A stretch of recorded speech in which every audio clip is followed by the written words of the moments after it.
வணக்கம். கடந்த ஏப்ரல் மாதம் 21ஆம் தேதி ராஜஸ்தான் மாநிலத்தில் பன்ஸ்வாரா அப்படிங்கிற ஒரு பகுதியில் மரியாதைக்குரிய மோடி அவர்கள் தேர்தல் பரப்புரை, பாராளுமன்ற தேர்தல் பரப்புரையிலே நிகழ்ச்சியில் கலந்து கொண்டு பாஜக கட்சிக்காக பேசியிருக்கின்றார். அப்பொழுது அவர் பேசியதில் சில வன்மையான வார்த்தைகள், கடினமான வார்த்தைகள் கொண்டு பேசியிருக்கிறார் அப்படின்னு பேப்பர் செய்தி அனைத்து அரசியல் தலைவர்கள்லாம் கண்டனம் தெரிவிச்சிருக்காங்க. என்ன அப்படின்னா, காங்கிரஸ் கட்சி என்ன நினைக்கிறாங்க அப்படின்னா, இந்துக்களினுடைய தாலியிலே இருக்கின்ற தங்கத்தை பறித்து அதிக குழந்தைகளை பெற்றுக்கொள்கின்ற இனத்திற்கு பகிர்ந்து கொடுக்க ஆசைப்படுகிறது அப்படின்னு பேசியிருக்கார். அதிக குழந்தைகள் பெற்றுக்கொள்கின்ற சமூகம் யாருன்னு எல்லாருக்குமே தெரியும். அது இஸ்லாமிய சமூகம். இஸ்லாமிய சட்டப்படி கருத்தடை செய்யக்கூடாது. பிள்ளைகள் பெற்றுக்கொள்ளலாம், கருத்தடை செய்யக்கூடாது. ஆனால் இப்போ யாரும் அந்த மாதிரி பிள்ளைங்களாம் பெற்றுக்கிறது இல்லை. ஏன்னா அவங்களுக்கு வசன்னு பிள்ளைங்களை பெற்றுன்னு இப்போ வாழ முடியாது நாட்டில். அப்படி ஒரு நெருக்கடி ஆகிப்போச்சு. அதெல்லாம் அந்த காலம். 10 பிள்ளைங்க 12 பிள்ளைங்க அப்படி இருந்ததெல்லாம் அந்த காலம். அது இஸ்லாமியர்கள் மட்டும் இல்லை, மற்றவர்கள் கூட ஒரு குடும்பத்தில் எடுத்தோம்னா 10 பேர் 12 பேர் இருப்பாங்க.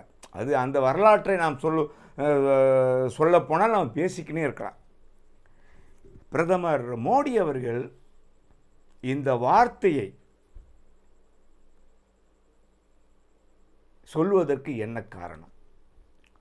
ஏன்னா இப்போதான் அவருடைய உண்மை முகம் தெரிஞ்சிருக்கு. இப்போதான். எப்போவுமே பாரதிய ஜனதா கட்சியை சேர்ந்தவர்கள், இந்து மக்கள் கட்சி பேசுவாங்க, இஸ்லாமியர்களுக்கு எதிராக பேசுவாங்க, எல்லாம் செய்வாங்க. ஆனால் இவ்வளவு கீழ்த்தரமாக இந்த அளவுக்கு இறங்கி பேச மாட்டாங்க. பேசுனது இல்லை. அமரர் ராமகோபாலன் அவர்கள் தமிழ்நாட்டில் இருந்தார்கள். அவர் கூட அந்த மாதிரிலாம் பேசுனது கிடையாது. ஏன் இப்பொழுது இருக்கின்ற மரியாதைக்குரிய அத்வானி அவர்கள், அவர் பேசாததா? அவர்லாம் இல்லைன்னா பிஜேபியே கிடையாது. அவர்லாம் அந்த மாதிரியே பேசியிருக்காரு? கிடையாது. முரளி மனோகர் ஜோஷி எடுத்துங்க, அவர் பேசியிருக்காருங்களா? கிடையாது. இதுக்கு முன்னாடி இருந்த ஜஸ்வந்த் சிங் அவங்களாம் பேசியிருக்காங்களா? அவங்களாம் பாரம்பரியமாக குணத்தால் மேன்மக்கள் பேசுவாங்க, தாக்கி பேசுவாங்க, அவதூறாக பேசுவாங்க. ஆனால் இந்த அளவுக்கு தரம் தாழ்ந்து 4ஆம் தரத்துக்கு பேசவே மாட்டாங்க. அருண்ஜேட்லி கூட இருந்தார், highly descent man. Sushma Swaraj இருந்தாங்க, அவங்களாம் அந்த மாதிரி பேசுனதே கிடையாது. என்ன, அவங்களாம் பிறந்த பிறவிகள் அந்த மாதிரி, குடும்பம் அந்த மாதிரி, ஒரு பாரம்பரியமான குடும்பம், அறிவாற்றல் உள்ளவங்க. அநாகரிகமாக இவ்வளவு தரம் தாழ்ந்து பேச மாட்டாங்க. இப்போ ஏன் மோடி அவர்கள் இப்படி பேசுகிறார் என்றால், அவரால் இப்போ தாக்கு பிடிக்க முடியல. சில நேரங்களில் பார்த்தீங்கன்னா, சினிமாவில் பார்த்தீங்கன்னா, ஒரு கொலை செய்திருப்பான், கொலை பண்ணவனே ஒத்துக்க வைக்கணும், அவன் தான் செஞ்சானே, ஆனால் ஒத்துக்க மாட்டான். ஆனால் கேள்வி மேலே கேள்வி கேட்டு அவனை பர்சனலாக தாக்கி பேசினோடனே உணர்ச்சி வசப்பட்டு சொல்வான், நான் தான் கொலை பண்ணேன், என்னன்றீங்க இப்போ, நான் தான் பண்ணேன் அப்படின்னு உண்மை ஒத்துப்பான். அவனுடைய உண்மை முகம், அவன் உள்ளத்தில் இருக்கிறத நம்ம கேட்டோம்னா உண்மை முகம் வெளியே வந்துடும். அந்த மாதிரி அந்த வெறுப்பு உணர்வு, உண்மையான முகத்தை இன்று பிரதிபலித்திருக்கின்றார் மரியாதைக்குரிய மோடி அவர்கள். நன்றாக தெரிந்து கொள்ள வேண்டும் நண்பர்களே. இது கடுமையாக கண்டனத்துக்குரியது. அரசியல் பேசலாம், இப்படியா பேசுறது? எல்லாம் கண்டனம் தெரிவிச்சிருக்காங்க. பாரதிய ஜனதாவுடன் கூட்டணி வைத்திருக்கின்ற கட்சிகள் கூட கண்டனம் தெரிவிக்கணும், அறிவுரை சொல்லியிருக்கணும். மாண்புமிகு பிரதமர் மோடி அவர்களுக்கு இப்படி பேசியிருக்கக்கூடாது அப்படின்னு சொல்லணும். எந்த கட்சிக்காரங்களும் சொல்லலை. பிஜேபிக்கு எதிராக இருக்கிறவங்க சொல்லியிருக்காங்க.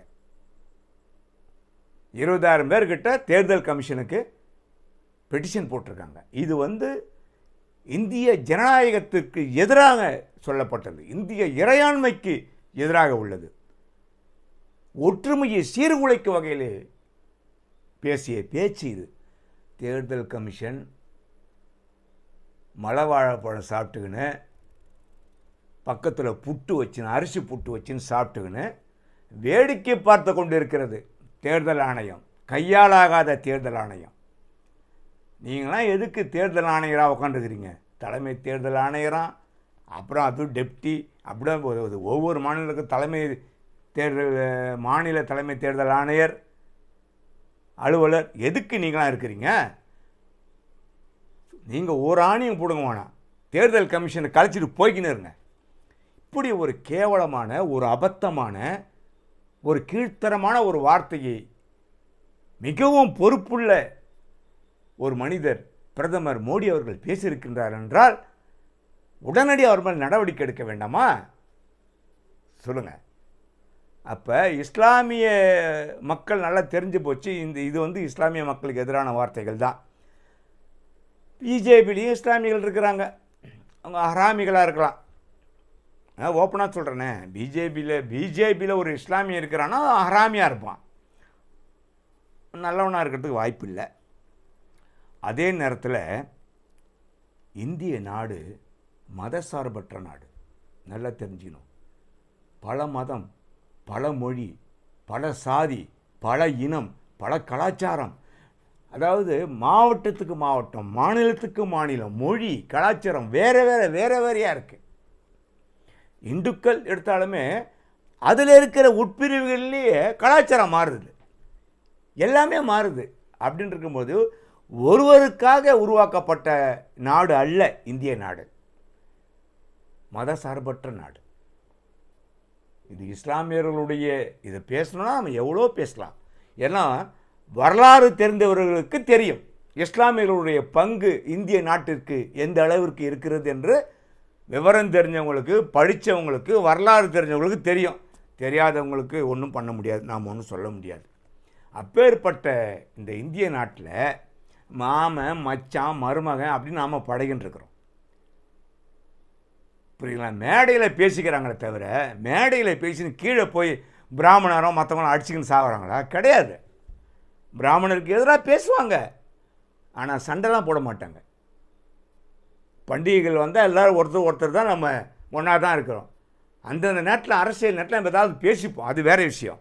ஆனால் எல்லா நேரத்துலையும் இந்த மாதிரி பேசின்னு சண்டை போட்டுலாம் இருக்க மாட்டோம்.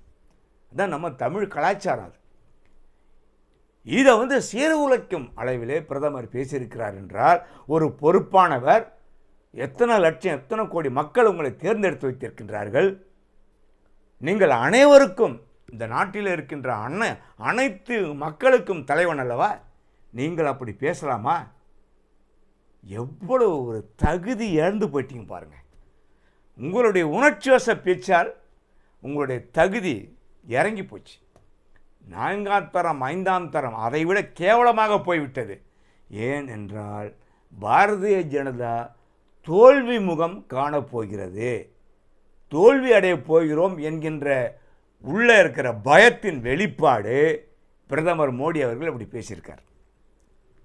என்னுடைய கருத்து இதுதான். புரியுங்களா? அங்கே இந்து இஸ்லாமியர்கள் இங்கெல்லாம் அடிச்சுன்னு சாகணும், வெட்டின்னு போகணும் அப்படிலாம் யாரும் நினைக்கல. ஐயா நினைக்கிறாரு போல இருக்கு. அப்போ இஸ்லாமியர்கள் அந்த நாட்டில் இருக்கக்கூடாது. அப்படி தானே? பாரம்பரியமாக இஸ்லாமியர்கள் இந்த நாட்டில் இருக்கிறவங்க. இந்த வரலாறு பேசினா நாம் பேசினே இருக்கலாம், பேசணும் அப்படின்னா. இஸ்லாமியர்கள் இந்தியாவிலே, தமிழகத்திலே எப்படி உருவாக்கப்பட்டார்கள், எப்படி வந்தார்கள், அப்படி வரலாறுலாம் இருக்குது. அந்த வரலாறு தெரிஞ்சவங்க இப்படி பேச மாட்டாங்க. ஆக இது நான் சுருக்கமாக பேசிடுறேன். அதிகமாக பேசினா நான் பாயிண்ட் அவுட் பண்ணி பேச முடியும் என்னால். நான் இதுவரையில் அரசியல் ரீதியாக நான் பேசுனதில்லை, காணொலியில் க்ரைம் தான் பேசுவேன். இப்போது பேசக்கூடிய சூழ்நிலைக்கு தள்ளப்பட்டேன் நான். ஏன்னா நான் ஒரு இஸ்லாமியன் என்பதற்காக அல்ல. இங்கே எல்லோரும் பக்கத்து வீடு, எதிர் வீடு எல்லாமே நம்ம நண்பர்களாக இருக்கிறோம். எங்கள் எதிர் வீட்டில் குருக்கள் இருக்கார், ஐயர். எப்போவுமே நாம் அவரை வணக்கம் சொல்லுவோம். அவங்க வீட்டில் ஏதாவது ஃபங்க்ஷன் ஆகிட்டு வந்து எங்கள் வீட்டில் கொடுப்பாங்க, எல்லாமே செய்வாங்க. அந்த அளவுக்கு நாம் அங்கே பழகின்னு இருக்கிறோம். பிராமணர்கள், ஐயர், ஐயங்கார் யாராக இருந்தாலும் நம்ம எல்லாருமே மாமா மச்சான் அப்படி தான் பழகின்னு இருக்கிறோங்க. சும்மா நானும் பேசினாலே பாப்பாண்டாவன் அப்படின்னு. ஆனால் எல்லாருங்க ஒன்றா தான் பழகின்னு இருக்கிறோம். அதை நல்ல ஞாபகம் வச்சுக்கணும். நீங்கள் சில நேரங்களில் நான் கூட பேசுவேன், ஆரியர்கள் வந்து ரொம்ப அராஜகம் பண்ணுறாங்க அப்படின்னு. பண்ண தான் செய்வாங்க, எல்லாருமே அராஜகம் பண்ணுவாங்க. அப்போது அது யார் செஞ்சாலும் நம்ம தட்டி கேட்கணும், அது நம்மளுடைய கடமை. பிரதமர் மோடி அவர்கள் இப்படி பேசியிருப்பது வன்மையாக கண்டிக்கத்தக்கது. இந்த இந்திய மக்களுக்கு எதிரானது, இறையாண்மைக்கு எதிரானது. அவர் உண்மையிலேயே நல்ல மனிதராக இருந்தால், இந்த இந்திய நாட்டை நேசிப்போராக இருந்தால், இந்த மக்களை மதிப்போராக இருந்தால், பொது மன்னிப்பு கேட்டு தன்னுடைய பதவியை ராஜினாமா செய்ய வேண்டும். அந்த பதவி என்கின்ற வெறிதான் இவரை இப்படி பேச வைத்திருக்கிறது. இதை பற்றி நாம் இன்னும் எவ்வளவோ பேசலாம், ஆனால் இப்போது பேசுவதற்கு கால நேரம் இல்லை. ஆகவே மீண்டும் நான் வேண்டி கேட்டுக்கொள்வதெல்லாம் என்னவென்றால், இது போன்ற துவேஷம் கொண்ட பேச்சுகளை தயவு செய்து தவிர்த்து விடுங்கள். யாராக இருந்தாலும் பேசாதீர்கள். அது நம் நாட்டிற்கு உகந்தது அல்ல. பிரதமர் அவர்கள் மன்னிப்பு கேட்க வேண்டும். மன்னிப்பு கேட்டு பதவியை ராஜினாமா செய்துவிட்டு செல்ல வேண்டும். அப்போ தான் இந்த மக்கள் உங்கள் மேலே நம்பிக்கை வைப்பாங்க, நம்புவாங்க. எதிர்வரும் தேர்தலில் நீங்கள் தோற்று போனால் கூட உங்களுக்கு மரியாதை கொடுப்பாங்க. மீண்டும் இன்னொரு காணொலி காட்சியை உங்களை சந்திக்கின்றேன். நன்றி, வணக்கம்.